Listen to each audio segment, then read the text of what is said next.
Biggest constitution of the world, ప్రపంచంలో అతిపెద్ద రాజ్యాంగం భారత రాజ్యాంగం.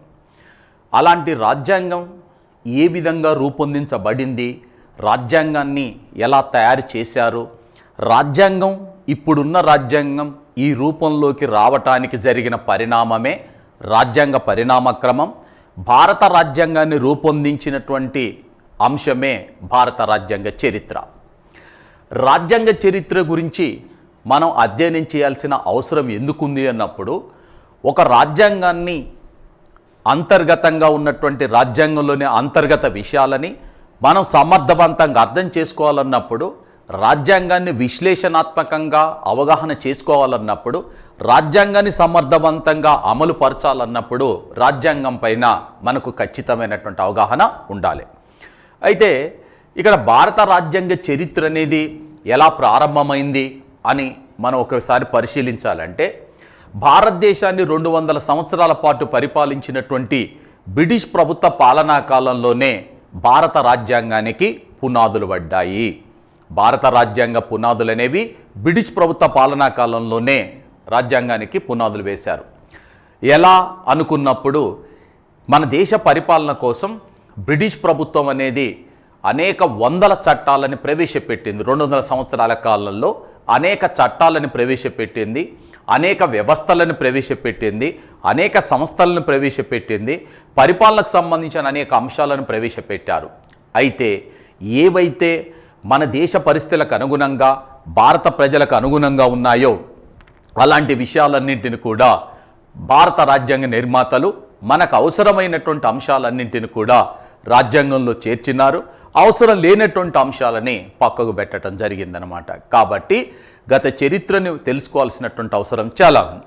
మరి చరిత్ర ఎలా ప్రారంభమైంది అనుకున్నప్పుడు, మనం గత క్లాసులో బీసీ రావత్ అనేటటువంటి ప్రముఖ చరిత్రకారుడు భారత రాజ్యాంగ చరిత్రని 6 దశలుగా వర్గీకరించడం జరిగింది.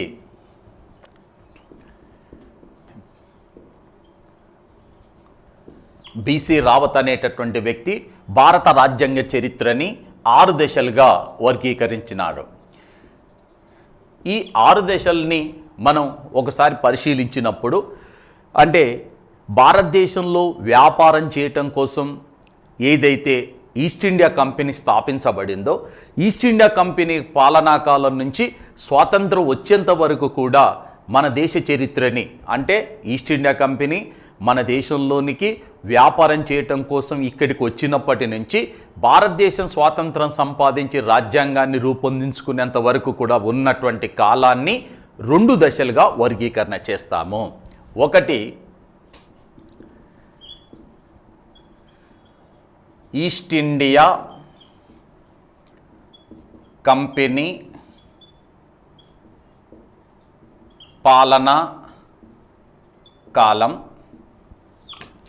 ఈస్ట్ ఇండియా కంపెనీ పాలనా కాలం. రెండవది, బ్రిటిష్ ప్రభుత్వ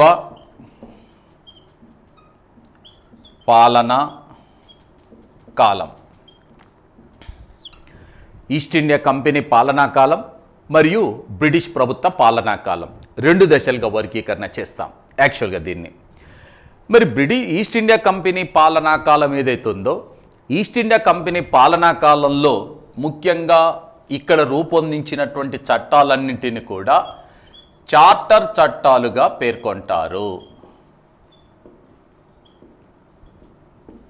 చార్టర్ చట్టాలుగా పేర్కొంటాం. మరి బ్రిటిష్ ప్రభుత్వ పాలనా కాలంలో రూపొందించిన చట్టాలను ఏ పేరుతో పిలుస్తాం అంటే, వీటిని మనం కౌన్సిల్ చట్టాలుగా పేర్కొంటాం. సో ఈస్ట్ ఇండియా కంపెనీ పాలనా కాలంలో రూపొందించిన చట్టాలు ఏవైతే ఉన్నాయో చార్టర్ చట్టాలని, చార్టర్ చట్టాలని ఎందుకంటాము అని అంటే, ఈస్ట్ ఇండియా కంపెనీ అనేది చార్టర్ చట్టం ద్వారానే ఏర్పడింది కాబట్టి వాళ్ళ పరిపాలనా కాలంలో ఉన్న చట్టాలని చార్టర్ చట్టాలు అంటారు. చార్టర్ అనగా ఏం చెప్పుకున్నాం మనం, ఒప్పందం అన్న. ఈస్ట్ ఇండియా కంపెనీ ఏర్పడిందే ఒప్పందం ద్వారా ఏర్పడింది కాబట్టి ఆ చట్టాలని చార్టర్ చట్టాలు. ఆ కాలంలో బ్రిటిష్ ప్రభుత్వం భారతదేశాన్ని డైరెక్ట్గా పరిపాలన చేసింది. ఇది ముఖ్యంగా మీకు క్లారిటీ ఉండాల్సినటువంటిది ఏంటంటే, 1857లో తిరుగుబాటు జరిగిన తర్వాత, సిపాయిల తిరుగుబాటు జరిగిన తర్వాత ఈస్ట్ ఇండియా కంపెనీ పాలనకు స్వస్తి చెప్పి బ్రిటిష్ ప్రభుత్వమే భారతదేశ పరిపాలనని ప్రత్యక్షంగా చేపట్టడం జరిగింది. ఆనాటి నుంచి అంటే 1858 నుంచి 1947 వరకు అంటే స్వాతంత్రం వచ్చేంత వరకు చేసిన చట్టాలని కౌన్సిల్ చట్టాలుగా పేర్కొంటాం. మరి ఈస్ట్ ఇండియా కంపెనీ పాలనా కాలంలో రూపొందించిన చట్టాలు ఏమంటాము? చార్టర్ చట్టాలు అంటాం. ఈ చార్టర్ చట్టాలు ఎక్కడి నుంచి ప్రారంభమైనవి అంటే ముఖ్యంగా 1773లో వచ్చినటువంటి రెగ్యులేటింగ్ చట్టము.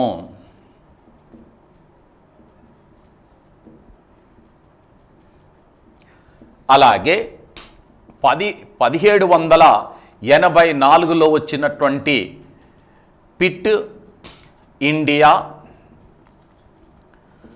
చట్టం, అలాగే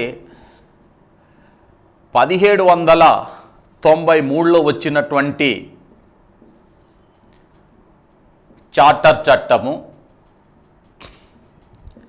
అలాగే 1813లో వచ్చినటువంటి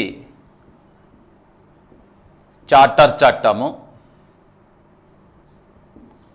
అలాగే 1833లో వచ్చినటువంటి చార్టర్ చట్టము,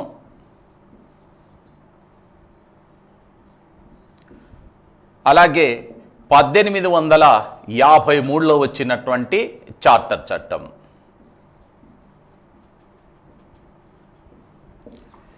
ఇవి ముఖ్యంగా ఈస్ట్ ఇండియా కంపెనీ పాలనా కాలంలో రూపొందించబడిన చట్టాలు.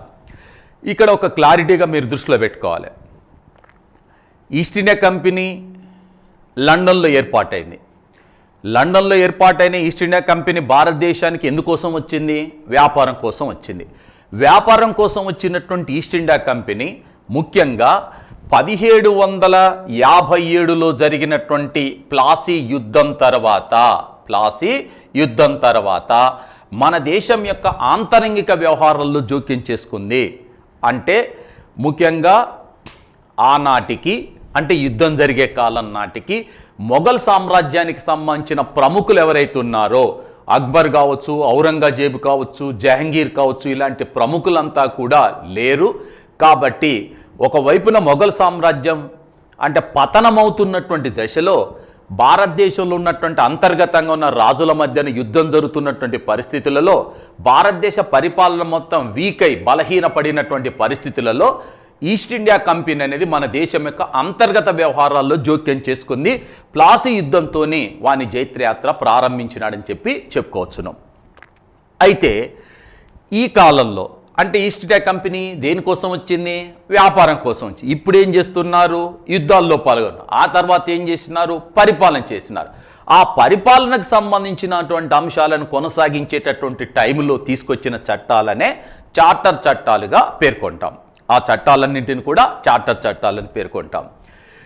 ఆ తర్వాత ముఖ్యంగా 1857లో సిపాయిల తిరుగుబాటు జరిగిన తర్వాత ఇక్కడ మన దేశ పరిపాలన ఈస్ట్ ఇండియా కంపెనీ పరిపాలనని రద్దు చేసి బ్రిటిష్ ప్రభుత్వమే డైరెక్ట్గా పరిపాలన చేపట్టింది. దీన్నే బ్రిటిష్ ప్రభుత్వ పాలనా కాలం అంటాం. ఈ కాలంలో చేసిన చట్టాలను మనం కౌన్సిల్ చట్టాలుగా పేర్కొంటాం. ఇది ఎప్పుడు స్టార్ట్ అయింది అంటే ముఖ్యంగా 1858 భారత ప్రభుత్వ చట్టము.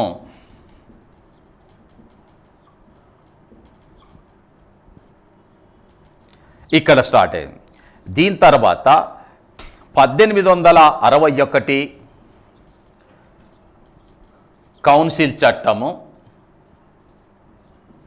ఆ తర్వాత 1892 కౌన్సిల్ చట్టము, ఆ తర్వాత 1909 మింటో మార్లే సంస్కరణల చట్టము, కాగా 1919లో మాంటేగు చేమ్స్ఫర్డ్ సంస్కరణల చట్టము 1935 భారత ప్రభుత్వ చట్టము కాగా 1947 భారత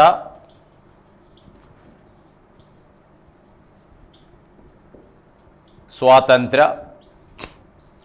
చట్టం. ఇవి అత్యంత కీలకమైనటువంటి చట్టాలు ఇవన్నీ కూడా. అయితే కాంపిటేటివ్ ఎగ్జామ్స్కి ప్రిపేర్ అయ్యేటటువంటి వాళ్ళందరూ కూడా ఈ చట్టాలన్నిటిని చూసి ఒక్కసారి గుండెలు బాదుకోవాల్సినటువంటి అవసరం లేదు. ఎందుకని అంటే ఈ చట్టాలు కాకుండా ఇంకా చాలా చట్టాలు ఉన్నాయి. చట్టాలు అనేటటువంటివి ఇక్కడ కొన్ని చట్టాలు మాత్రం రాసుకున్నాం మనం, ఇంకా అనేక చట్టాలు ఉన్నాయి. అయితే ఈ చట్టాలన్నింటి యొక్క అవసరం మనకు ఉందా అంటే ఈ చట్టాలన్నింటిని కూడా కూలంకషంగా చాలా డెప్త్గా చదవాల్సిన అవసరం మనకు లేదు. కాబట్టి మీరు ఇబ్బంది పడాల్సిన అవసరం లేదు. ఎందుకు చెప్తున్నాను అంటే మనం ఏ టాపిక్ చర్చించేటప్పుడైనా సరే పైన రాసినటువంటి టాపిక్ అనే దాన్ని మీరు దృష్టిలో పెట్టుకోవాలి. అంటే ఏంటిది? భారత రాజ్యాంగ చరిత్ర. భారత రాజ్యాంగ చరిత్ర అంటే ఏంటి? భారత రాజ్యాంగాన్ని రూపొందించటానికి తోడ్పడిన అంశాలు ఏవైతున్నాయో అవి మాత్రమే మనకు అవసరం. ఇప్పుడు ఇందులో రాసిన చట్టాల ద్వారా బ్రిటిష్ వాడు మన దేశంలో ఏ ఏ విషయాలను ప్రవేశపెట్టాడు, ఈ చట్టాల ద్వారా ఈ దేశ పరిపాలన కోసం బ్రిటిష్ వాడు ఏ అంశాలను ప్రవేశపెట్టిన అంశాలలో వేటిని మనం ఈనాటి భారత రాజ్యాంగంలో చేర్చుకున్నాం, ఏ అంశాలని రాజ్యాంగంలో చేర్చుకున్నాం, అదే భారత రాజ్యాంగ చరిత్ర. ఎందుకు అని అంటే ఉదాహరణకి మీకు ఇక్కడ 1935 భారత ప్రభుత్వ చట్టం ఉంది. వాస్తవంగా ఈ చట్టం గురించి చెప్పాలంటే బ్రిటిష్ చరిత్రకారుడు చెప్పినటువంటి అంశం ఏంటంటే 800 సంవత్సరాల బ్రిటిష్ పార్లమెంటు చరిత్రలో, బ్రిటన్లో పార్లమెంట్ ఏర్పడి 800 సంవత్సరాలు అవుతుంది. 800 సంవత్సరాల బ్రిటిష్ పార్లమెంటు చరిత్రలో ఇంత పెద్ద చట్టం ఎప్పుడూ రూపొందించబడలేదు. బ్రిటిష్ వాని కోసం కూడా రూపొందించబడలేదు, కానీ భారతదేశం కోసం రూపొందించబడ్డది. ఈ చాలా పెద్ద చట్టము 321 సెక్షన్లతో ఈ చట్టాన్ని తీసుకొచ్చారు. అయితే మరి 321 సెక్షన్లు మనం చదవాలా? అవసరమా? అవసరం లేదు. ఎందుకు అవసరం లేదు అంటే అవి అందులోని ఏ విషయాలైతే మన రాజ్యాంగ రచనకు తోడ్పడినవో, ఏ విషయాలైతే తీసుకొని భారత రాజ్యాంగంలో పొందుపరిచామో ఆ విషయాలు మాత్రమే, ఆ చట్టంలోని ఆ విషయాలు మాత్రమే మనకి ఇంపార్టెంట్ తప్ప ఆయన ప్రవేశపెట్టిన అన్ని అంశాల గురించి మనం చర్చించాల్సినటువంటి అవసరం లేదు. అందుకనే ఎప్పుడైనా సరే కాంపిటేటివ్ ఎగ్జామ్స్కి ప్రిపేర్ అయ్యేటటువంటి విద్యార్థులు ఎవరైనా సరే మీరు ఒక విషయాన్ని స్పష్టంగా గుర్తుంచుకోండి. మన టాపిక్ ఏంటిదో ఆ టాపిక్ సంబంధించినటువంటి అంశం మాత్రమే మనకి ఇంపార్టెంట్ తప్ప ఇక ఆయనకు సంబంధించినటువంటి అన్ని అంశాల గురించి మనం చదవాల్సిన అవసరం లేదు. మీరు కంగారు పడాల్సినటువంటి అవసరం అంతకంటే లేదు. ఇక్కడ ఎందుకు చూడాల్సి వస్తుందంటే మీకు ఆంధ్రప్రదేశ్ డివిజన్ అయిన తర్వాత, ఆంధ్రప్రదేశ్ విభజన తర్వాత జరిగినటువంటి సబ్ ఇన్స్పెక్టర్ ఎగ్జామ్లో కానీ లేక మన కానిస్టేబుల్ ఎగ్జామ్స్లో కానీ మీరు ఒకసారి పాత పేపర్లను ఒకసారి మీరు కనుక పరిశీలించినట్లయితే ఈ కౌన్సిల్ చట్టాలపైన, చార్టర్ చట్టాలపైన ప్రతిసారి కూడా 1 లేక 2 ప్రశ్నలు తప్పనిసరిగా ఉంటున్నవి. అందుకోసం నేను మీకు చెప్పదలుచుకున్నటువంటి అంశం ఏంటంటే ఈ చట్టాలు ఏవైతున్నాయో వీటి ద్వారా ఏ చట్టం ఎప్పుడు వచ్చింది, ఆ చట్టం ద్వారా ప్రవేశపెట్టబడిన అంశం ఏంటిది, అందులో మనకు రాజ్యాంగ రచనకి ఏం తోడ్పడింది అనే విషయాన్ని మాత్రమే మీరు దృష్టిలో పెట్టుకోండి. This is the most important one ఎప్పుడైనా సరే. ఎందుకంటే అవి చూడగానే మనం ఇన్ని చట్టాల, వాటి సంవత్సరాలు ఏంటివి, ఇవి గుర్తుపెట్టుకోవాలన్నా, ఇలాంటి అంశాలు ఉంటాయి. ఇక్కడ మీరు ఇంకొక అంశం కూడా ఉంది. యాక్చువల్గా మన కానిస్టేబుల్ ఎగ్జామ్ కోసం మనకి ఇచ్చినటువంటి అర్హత ఏమిటి? ఇంటర్మీడియట్ అర్హత. కానీ ఇవాళ ఎవరు రాస్తున్నారు అంటే బీటెక్ అయిపోయినటువంటి వాళ్ళు రాస్తున్నారు, పీజీ అయిపోయినటువంటి వాళ్ళు రాస్తున్నారు, పిహెచ్డి చేసేటటువంటి వాళ్ళు రాస్తున్నారు, డిగ్రీలు అయిపోయినటువంటి వాళ్ళు రాస్తున్నారు, వీళ్ళంతా రాస్తున్నారు. కాబట్టి ఆ ప్రశ్నల యొక్క స్థాయి, స్టాండర్డ్ ఏ విధంగా ఉందంటే నువ్వు సివిల్ సర్వీస్ ఎగ్జామ్లో అడిగినటువంటి ప్రశ్నను తీసుకొచ్చి కానిస్టేబుల్ ఎగ్జామ్లో అడుగుతున్నారు. అంటే మన ప్రిపరేషన్ ఎలా ఉండాలి అన్నప్పుడు ఆ ప్రశ్నలను ఒకసారి మరి పరిశీలించినప్పుడు ఆ ప్రశ్న స్థాయిని బట్టే మన ప్రిపరేషన్ స్థాయి కూడా ఉండాలి. మామూలుగా కోచింగ్ సెంటర్లో చెప్పేటటువంటి విధంగా ఏదో 4 బిట్లు ఇవి చదువుకోండి, ఇవి చదువుకుంటే సరిపోతుంది అనేటటువంటి అంశాన్ని పక్కకు పెట్టండి. మీకు సబ్జెక్టును మనం ఎంత నేర్చుకున్నాం, ప్రశ్న అడుగుతున్నటువంటి తీరేమిటి, ఏ ప్రశ్న వచ్చినా కూడా నేను ఆ ప్రశ్నకు సమాధానం చెప్తాను, రాస్తాను అనేటటువంటి ఆత్మవిశ్వాసం నీకు ఎప్పుడు వస్తుందంటే ఆ అంశం గురించి సమగ్రంగా పరిశీలించినప్పుడు మాత్రమే వస్తుంది. పైన 4 బిట్లు చదువుకొని వెళ్ళినంత మాత్రాన ఆ బిట్లు మళ్ళీ రావు, ఎందుకంటే వాటిని మళ్ళీ రిపీట్ చేయరు కాబట్టి అవి రావు. అందువల్ల రాలేదు అనుకొని మీరు బాధపడటం కంటే కూడా సబ్జెక్టు నేర్చుకునేటటువంటి ప్రయత్నం ఫస్ట్ చేయండి. ఎంతవరకు ఏ స్థాయి వరకు వెళ్ళాలనుకున్నప్పుడు అడుగుతున్న ప్రశ్నల స్థాయిని బట్టే మనం ఆ యొక్క ప్రిపరేషన్ స్థానాన్ని కూడా మనం నిర్ణయించుకోవాల్సి ఉంటుంది. ఇక్కడ ఫస్ట్ ఆఫ్ ఆల్ మనం మొదట ఈస్ట్ ఇండియా కంపెనీ పాలనా కాలంలో ప్రవేశపెట్టినటువంటి చట్టాలని మనం ఒక్కొక్క అంశాన్ని పరిశీలించినట్లయితే మనకు ఒక క్లారిటీ వస్తుంది. దీంట్లో మొదటి చట్టం రెగ్యులేటింగ్ చట్టం. రెగ్యులేటింగ్ చట్టం యాక్చువల్గా దీన్ని ఇంగ్లీష్లో ఉంది. రెగ్యులేటింగ్ అంటే క్రమబద్ధీకరణ అని అర్థం. ఇంగ్లీష్లో ఉన్నటువంటి రెగ్యులేటింగ్ అంటే అర్థం క్రమబద్ధీకరణ. చట్టం అంటే చట్టం, క్రమబద్ధీకరణ చట్టం. దేన్ని క్రమబద్ధీకరించాలి అంటే భారతదేశంలో ఉన్నటువంటి ఈస్ట్ ఇండియా కంపెనీ యొక్క పాలన ఏదైతే ఉందో ఈ ఈస్ట్ ఇండియా కంపెనీ యొక్క పాలనని క్రమబద్ధీకరించటం కోసం వచ్చిన చట్టమే రెగ్యులేటింగ్ చట్టము. ఏ పరిపాలన? ఈస్ట్ ఇండియా కంపెనీ పాలన. ఈస్ట్ ఇండియా కంపెనీ ఎందుకు వచ్చింది? వ్యాపారం కోసం. ఇప్పుడు ఏం చేస్తున్నారు? వ్యాపారంతో పాటు పరిపాలన చేస్తున్నారు. ఆ పరిపాలనని క్రమబద్ధీకరించాలి. ఎందుకు క్రమబద్ధీకరించాలి అంటే క్రమబద్ధీకరించాల్సిన అవసరం ఎందుకు వచ్చింది అంటే మీకు ఇక్కడ క్లారిటీ ఉండాల్సింది ఏంటంటే 1764లో బక్సార్ యుద్ధం జరిగింది. ఈ బక్సార్ యుద్ధం తర్వాత 1765లో దివానీ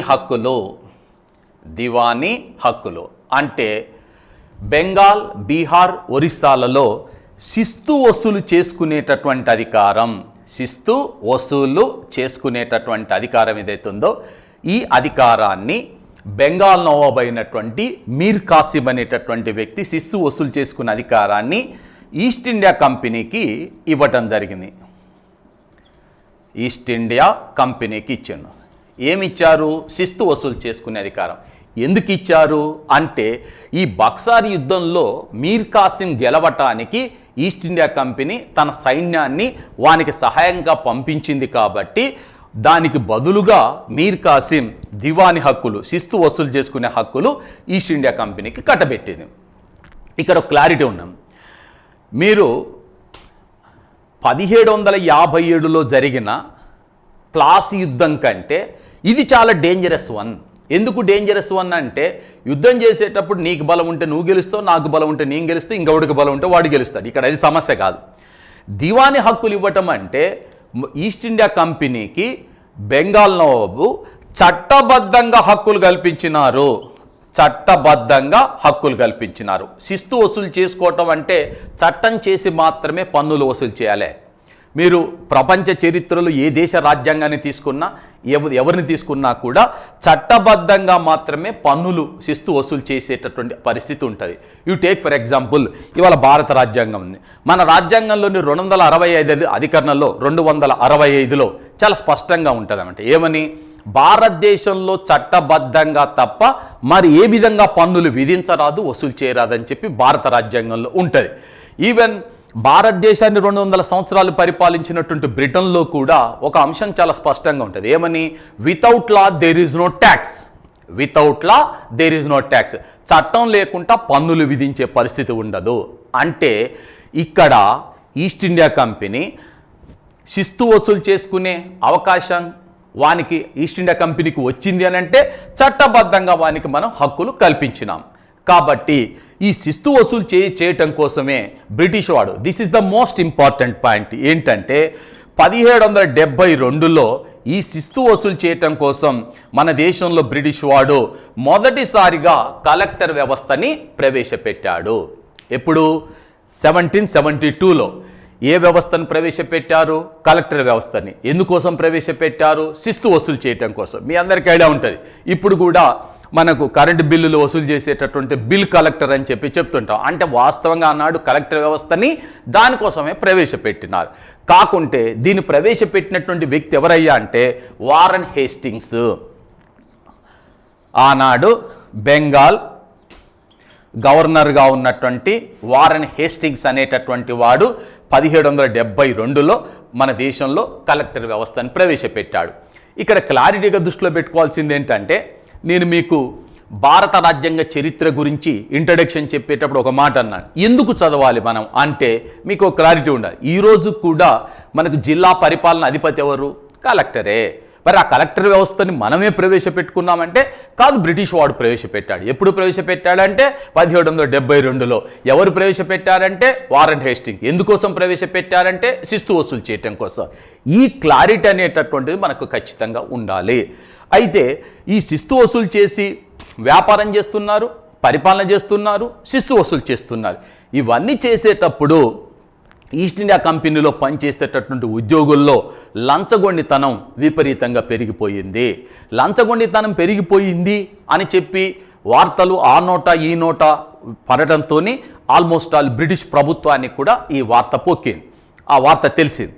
వార్త తెలిసిన తర్వాత ముఖ్యంగా ఈస్ట్ ఇండియా కంపెనీ ఏం చేసింది అని అంటే బ్రిటిష్ ప్రభుత్వానికి ఒక లెటర్ పెట్టుకుంది, ఒక అప్లికేషన్ పెట్టింది. ఏమని అప్లికేషన్ పెట్టారు అని అంటే, భారతదేశంలో ఈస్ట్ ఇండియా కంపెనీ యొక్క సామ్రాజ్యాన్ని విస్తరించాలంటే, వ్యాపారాన్ని విస్తరించాలంటే మాకు కొంత డబ్బులు అవసరమవుతున్నది. ఎందుకంటే ఈస్ట్ ఇండియా కంపెనీ అనేది చాలా లాభాలు సంపాదిస్తుంది, చాలా బాగా పరిపాలిస్తుంది, చాలా విస్తరిస్తుంది, అందువలన మాకు డబ్బులు అవసరం అని చెప్పి ఒక లెటర్ పెట్టారు.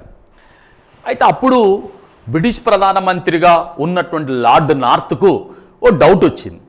లార్డ్ నార్త్ అనేవాడు అప్పుడు అక్కడ బ్రిటిష్ ప్రధానమంత్రిగా ఉన్నాడు. వానికి వచ్చిన డౌట్ ఏంటంటే, వీడు లాభాలు 3 పూలు 6 కాయలు అంటున్నాడు, వ్యాపారం బాగా విస్తరిస్తుందంటున్నాడు, వ్యాపారం బాగా చేస్తున్నాం అంటున్నాడు, అన్నీ చెప్తున్నాడు. కానీ ఇప్పుడు నన్ను డబ్బులు ఎందుకు అడుగుతున్నాడు? వీడు నిజంగా అలా చేస్తే డబ్బులు నన్ను ఎందుకు అడుగుతాడు అనే డౌట్ వచ్చింది. ఆ డౌట్ రావడంతో బ్రిటిష్ ప్రభుత్వం ఏం చేసిందంటే, ఆ బ్రిటిష్ పార్లమెంటుకు సంబంధించిన ఒక రహస్య కమిటీని ఏర్పాటు చేసినారు. ఎవరా రహస్య కమిటీ? లార్డ్ బుర్గోయిన్ అనేటటువంటి వాని నేతృత్వంలో ఓ ప్రత్యేకమైన కమిటీని ఏర్పాటు చేసిన లార్డ్ బుర్గోయిన్ నేతృత్వంలో ఓ రహస్య కమిటీని ఏర్పాటు చేశారు. ఈ బుర్గోయిన్ కమిటీ ఏం తేల్చి చెప్పిందంటే, సార్ వీడు చెప్పేవన్నీ కరెక్టే, ఈస్ట్ ఇండియా కంపెనీ చెప్పేవన్నీ కరెక్టే, ఈస్ట్ ఇండియా కంపెనీ విస్తరిస్తున్న మాట వాస్తవం, లాభాలు సంపాదిస్తున్న మాట వాస్తవం, అంటే పరిపాలన చేస్తున్న మాట వాస్తవం, అన్నీ కరెక్టే. కానీ వచ్చిన లాభాలన్నింటినీ కూడా కంపెనీకి ఇవ్వటం లేదు, ఎవరికి తోచిన విధంగా వాడు తమ జేబులో వేసుకుంటున్నారు అనేటటువంటి అంశం. అంటే లంచగొండితనం విపరీతంగా పెరిగిపోయింది. నిజంగా భారతదేశంలో లంచగొండితనం అనేటటువంటి దాన్ని అసలు బీజాలు వేసింది, పెంచి పోషించింది కూడా బ్రిటిష్ ప్రభుత్వమే. మనకి ఈ దేశంలో ఇంత లంచగొండితనం పెరగటానికి కూడా బ్రిటిష్ వాడు వేసిన పునాది, చాలా బలమైన పునాదులు వేసిపోయినాడు. అన్నింటికీ మంచి వ్యవస్థలకు పునాదులు వేసినట్టే లంచగొండితనానికి కూడా మంచి పునాదులు వేసిపోయినాడు. సో దాంతో ఈ బుర్గోయిన్ కమిటీ నివేదిక ఇచ్చిన తర్వాత, ఓహో ఈస్ట్ ఇండియా కంపెనీ భారతదేశంలో జరుపుతున్న వ్యవహారాలు ఏవైతే ఉన్నాయో వాటిని క్రమబద్ధీకరించాలి, వాటిని కంట్రోల్ చేయాలి అన్న ఉద్దేశంతో 1773లో తీసుకొచ్చినటువంటి చట్టాన్నే రెగ్యులేటింగ్ చట్టంగా పేర్కొంటాం. దీన్ని అనేక మంది చరిత్రకారులు ఏమంటారంటే, దీన్ని మొదటి రాజ్యాంగ చట్టంగా కూడా పేర్కొంటాం. మొదటి రాజ్యాంగ చట్టం అని కూడా దీన్ని పేర్కొంటారు. దీన్ని రెగ్యులేటింగ్ చట్టాన్ని మొదటి రాజ్యాంగ చట్టంగా పేర్కొంటాం.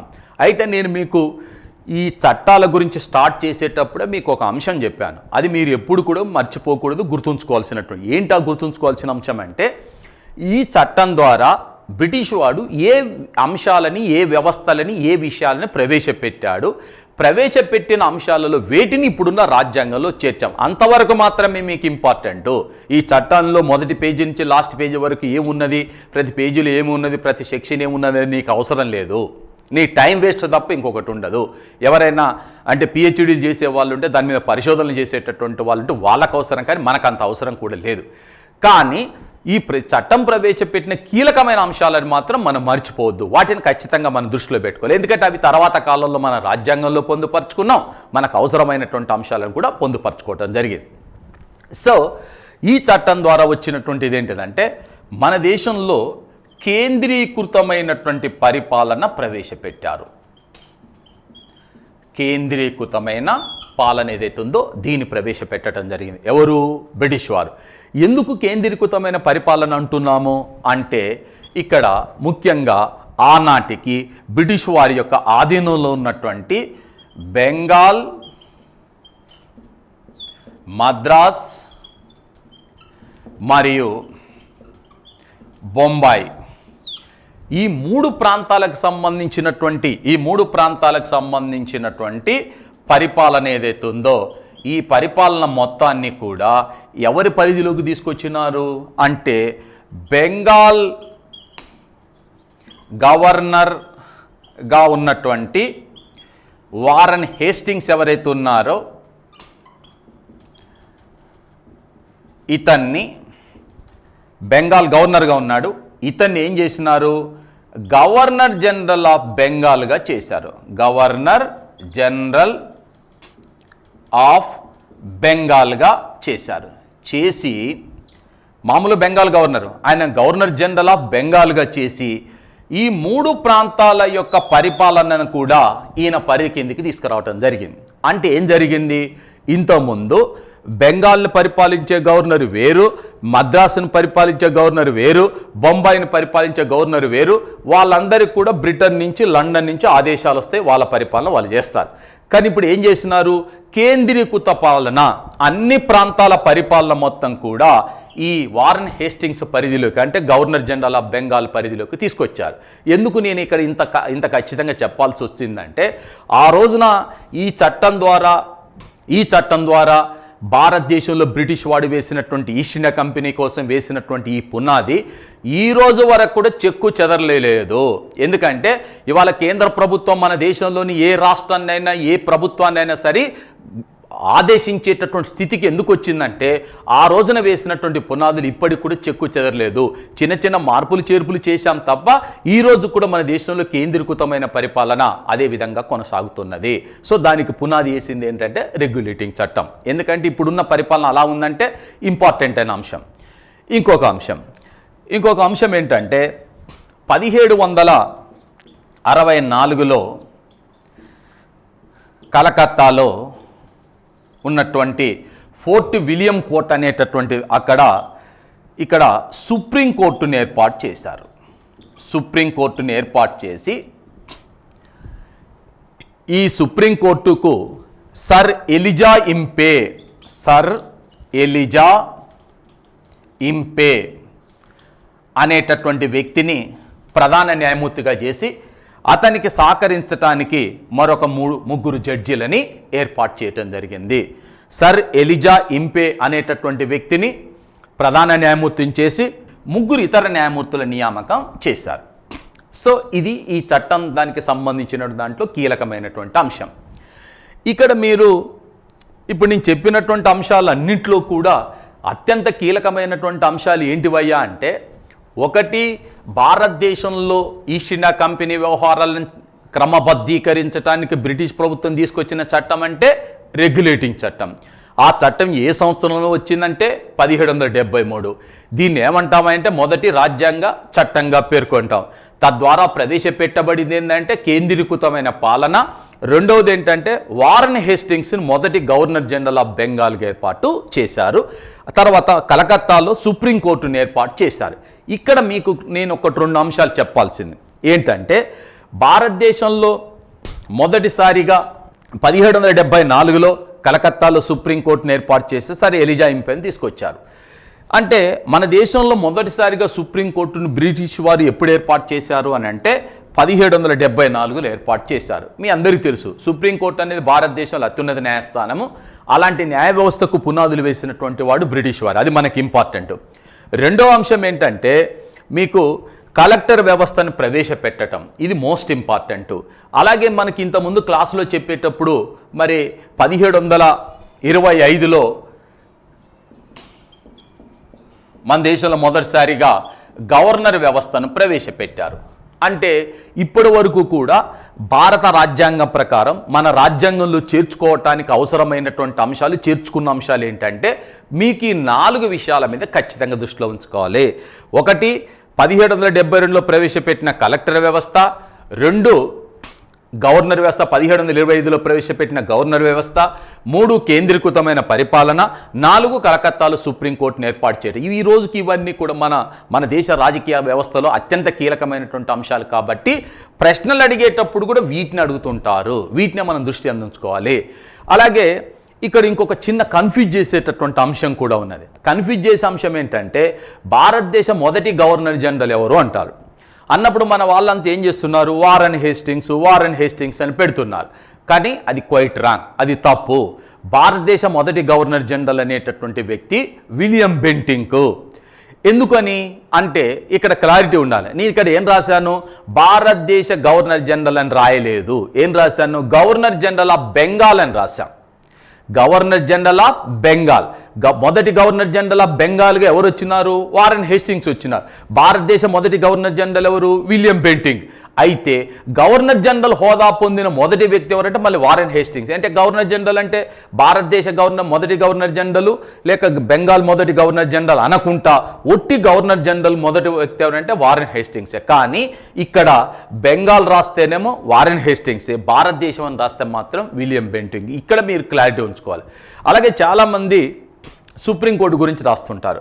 భారత సుప్రీంకోర్టు ఎప్పుడు ఏర్పాటైందంటే వెంటనే మన వాళ్ళంతా 1770. భారత సుప్రీంకోర్టు ఏర్పాటైంది 1774లో కాదు. భారత సుప్రీంకోర్టు ఏర్పాటైంది 1950 జనవరి 28వ తారీఖు నాడు ఏర్పాటైంది. ఇక్కడ కన్ఫ్యూజన్ ఏమిటంటే ఇక్కడ ఇది సుప్రీంకోర్టు ఏదైతే కలకత్తాలో మొదటిసారిగా సుప్రీంకోర్టు ఎప్పుడు ఏర్పాటు చేసినారంటే ఇది కరెక్టే. కానీ భారత సుప్రీంకోర్టు అనే పేరు లేదు, అది ఇంపీరియల్ కోర్టు అనేటటువంటి పేరుతో ఉండేటటువంటిది. కాబట్టి ఇక్కడ మీరు కన్ఫ్యూజ్ కాకుండా చూసుకోవాల్సినటువంటి అవసరం. ఇది ఈస్ట్ ఇండియా కంపెనీ పాలన లోపల తీసుకొచ్చినటువంటి అత్యంత ఇంపార్టెంట్ అయిన చట్టం, చాలా ముఖ్యమైన చట్టం. ఈ చట్టం ద్వారా ప్రవేశపెట్టబడినటువంటి అంశాలు, ఇందులో మనం గుర్తుంచుకోవాల్సినటువంటి అంశాలను కూడా మీకు క్లారిటీగా నేను వివరించినాను. ఇది మీరు ఒకసారి ఆ కన్ఫ్యూజన్ లేకుండా ఈ గవర్నర్ వ్యవస్థ, కలెక్టర్ వ్యవస్థ, కేంద్రీకృతమైన పాలన, సుప్రీంకోర్టు, మొదటి గవర్నర్ జనరల్ ఎవరైతే ఉన్నారో బెంగాల్ గవర్నర్, ఇవి ఇంపార్టెంట్, దీంట్లో కీలకమైనవి. నేను మీకు ఒక అంశం పదే చెప్పదలుచుకుంటున్నాను. ఏంటంటే మామూలుగా హిస్టారికల్గా చెప్పుకుంటూ వెళ్ళేటప్పుడు మనకు ఆబ్జెక్టివ్ అంటే బిట్ల మాదిరిగా మనం ఆలోచిస్తే అవి వస్తాయి. దాంతోపాటు మీకు కాన్సెప్ట్ కూడా అర్థం కావాలి. కాన్సెప్ట్ ఎందుకు అర్థం కావాలంటే వాడు ప్రశ్న వేసేటప్పుడు వాటిని కూడా అడుగుతున్నాడు. ఎలా అంటే అసలు ఈ చట్టాన్నే బేస్గా ప్రశ్నిస్తున్నాడు. చట్టాన్ని ప్రశ్నించటం అంటే ఈ డైరెక్ట్గా రెగ్యులేటింగ్ చట్టం ఏ సంవత్సరంలో ప్రవేశపెట్టింది అంటలేడు. రెగ్యులేటింగ్ చట్టం ఏంటో అడుగుతున్నాడు. ఎలా అంటే భారతదేశంలో ఈస్ట్ ఇండియా కంపెనీ వ్యవహారాలని క్రమబద్ధీకరించడం కోసం ప్రవేశపెట్టిన మొదటి చట్టం ఏది అంటాడు, లేదా క్రమబద్ధీకరించడం కోసం ప్రవేశపెట్టిన చట్టం ఏది అంటాడు. అంటే మనం అందరం ఏం చేస్తుంటాం, ఇదేదో కొత్త చట్టం, ఇక రెగ్యులేటింగ్ చట్టమే ఇంగ్లీష్లో ఉంది, అందుకని మొదట స్టార్టింగ్లోనే చెప్పాను. అలా అడుగుతుంటాడు. కాబట్టి వాటిని మనం దృష్టిలో పెట్టుకోవాల్సినటువంటి అవసరం ఎంతైనా ఉంది. రైట్. నెక్స్ట్ ఈ చట్టం తర్వాత వచ్చినటువంటి మరొక ముఖ్యమైనటువంటి చట్టం ఏంటంటే 1784లో పిట్ ఇండియా చట్టం రావటం జరిగింది. ఓకే, మరి పిట్ ఇండియా చట్టం అంటే ఏంటిది?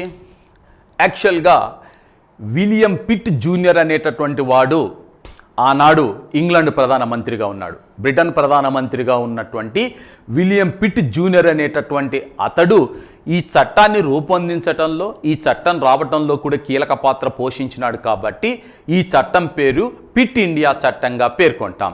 ఏ చట్టం తర్వాత ఈ చట్టం వచ్చింది? రెగ్యులేటింగ్ చట్టం తర్వాత వచ్చింది. రెగ్యులేటింగ్ చట్టం ఎందుకు వచ్చింది? ఈస్ట్ ఇండియా కంపెనీ వ్యవహారాలను క్రమబద్ధీకరించడం కోసం వచ్చింది. కానీ రెగ్యులేటింగ్ చట్టం అనుకున్న లక్ష్యాన్ని సాధించలేదు. అంటే బ్రిటిష్ వారు ఏ ఉద్దేశంతోనైతే ఈ చట్టాన్ని ప్రవేశపెట్టారో ఆ లక్ష్యాన్ని వీళ్ళు సాధించలేకపోయినారు. కాబట్టి రెగ్యులేటింగ్ చట్టంలోని లోపాలను తొలగించడానికి వచ్చిన చట్టమే పిట్ ఇండియా చట్టం. ఎందుకంటే ఒక సందర్భంలో వాడు ఇదే ప్రశ్న అడిగినాడు, ఏమని? రెగ్యులేటింగ్ చట్టంలోని లోపాలని తొలగించటం కోసం బ్రిటిష్ ప్రభుత్వం ప్రవేశపెట్టిన చట్టం ఏది? ఏ చట్టం ప్రవేశపెట్టారు? పిట్ ఇండియా చట్టాన్ని ప్రవేశపెట్టారు.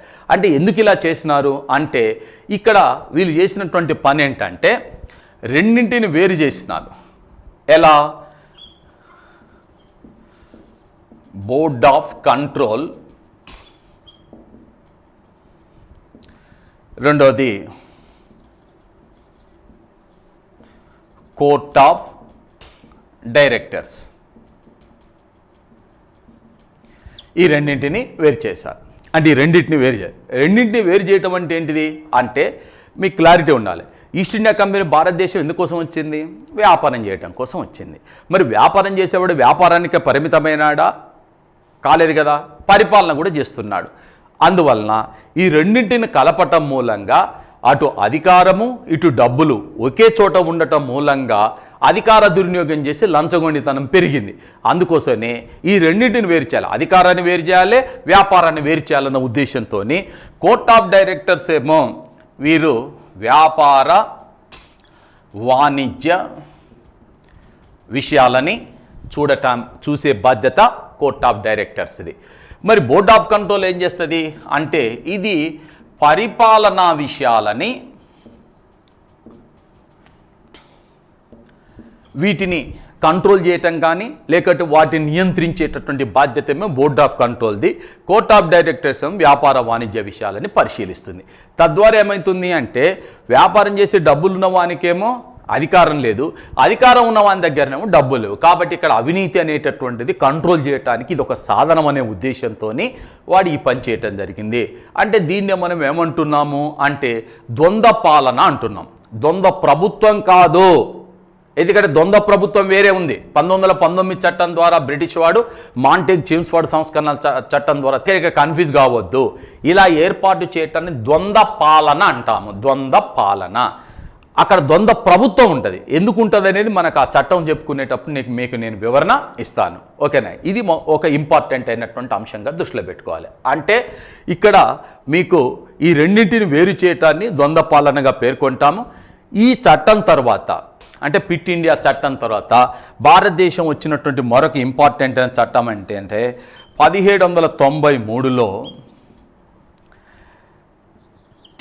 చార్టర్ చట్టాన్ని ప్రవేశపెట్టడం జరిగింది. చార్టర్ చట్టం. మరి ఈ చట్టాన్ని ఎందుకు ప్రవేశపెట్టారు? ఈ చట్టం ద్వారా తీసుకొచ్చినటువంటి అంశం ఏమిటంటే this is the most important one. వాస్తవంగా చెప్పాలంటే కొన్ని చట్టాల గురించి చదివేటప్పుడు ఆ చట్టంలో ఉన్న ఏ ఒక్క అంశాన్ని మీరు గుర్తుపెట్టుకోకపోయినా మునిగిపోయింది ఏం లేదు. నేను చెప్తాను ఏ చట్టం ప్రాధాన్యత లేదో దాన్ని మీరు ఎందుకు ప్రాధాన్యత లేదని చెప్తానో, అంత ఇంపార్టెంట్ ఎందుకు కాదో మీకు క్లారిటీ వస్తుంది, నేను చెప్పేటప్పుడు వస్తాయి. కానీ చట్టం మోస్ట్ ఇంపార్టెంట్ అని అంటున్నాం. ఎందుకని అంటే రెగ్యులేటింగ్ చట్టం తీసుకొచ్చినప్పుడు బెంగాల్ గవర్నర్ని గవర్నర్ జనరల్ ఆఫ్ బెంగాల్ని చేశారు.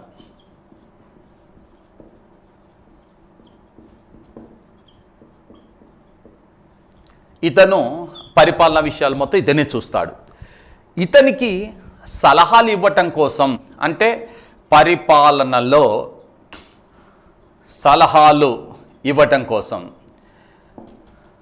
ఒక 4 సభ్యులతో కూడుకున్నటువంటి ఓ కౌన్సిల్ని ఏర్పాటు చేశారు. కౌన్సిల్ వీళ్ళు ఏం చేస్తారు? ఈ కౌన్సిల్ ఇతనికి పరిపాలనలో సలహాలు ఇస్తారు. ఈ కౌన్సిల్ అయితే ఈ 4 council plus governor general of Bengal ఉంటాడు. ఈ 5 ఉంటారు.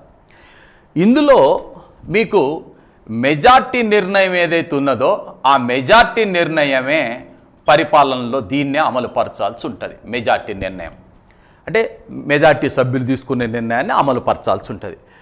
రియల్గా పరిపాలన చేసేది ఎవరు? Governor general of Bengal.